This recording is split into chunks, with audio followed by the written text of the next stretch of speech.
കാഴ്ചവസന്തം തീർത്ത് വരവോട് ദേശപ്പന്തൽ ചാത്തൻകണ്ണാർക്കാവ് പൂരത്തോടനുബന്ധിച്ച് വരവോട് സെന്ററിൽ വരവോട് സെന്റർ കമ്മിറ്റിയാണ് ബഹുനില പന്തൽ ഉയർത്തിയത്.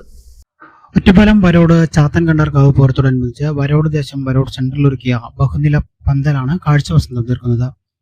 തുടർച്ചയായി 3-ാം വർഷമാണ് വരവോട് ദേശപന്തൽ ഒരുക്കുന്നതെന്ന് ദേശകമ്മിറ്റി സെക്രട്ടറി പ്രമോദ് പറഞ്ഞു. ദേശകമ്മിറ്റി പ്രസിഡന്റ് ഗോകുൽ നന്ദു, ഖജാൻജി Sahadevan, vice president Jinesh, joint secretary Ramesh തുടങ്ങിയവരുടെ നേതൃത്വത്തിലാണ് കാഴ്ചപന്തൽ നിർമ്മാണം നടന്നത്.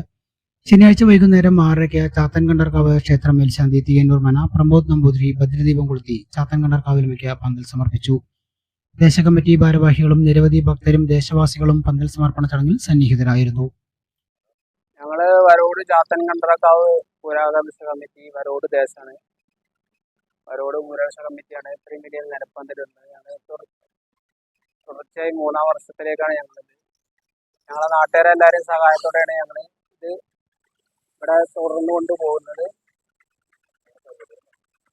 അപ്പോൾ അതിൻ്റെ ഒപ്പം ഞങ്ങൾ ഒരു വലിയൊരു കാളയും 5 തെയ്യം ഒക്കെ കാവിലെ ഭഗവതിക്കായിട്ട് സമർപ്പിക്കുന്നുണ്ട്. അപ്പോൾ ഇവിടെ എല്ലാ നാട്ടുകാർക്കും അതിൻ്റെ സന്തോഷകരം അറിയിക്കുന്നു. KCB news, Ottapalam.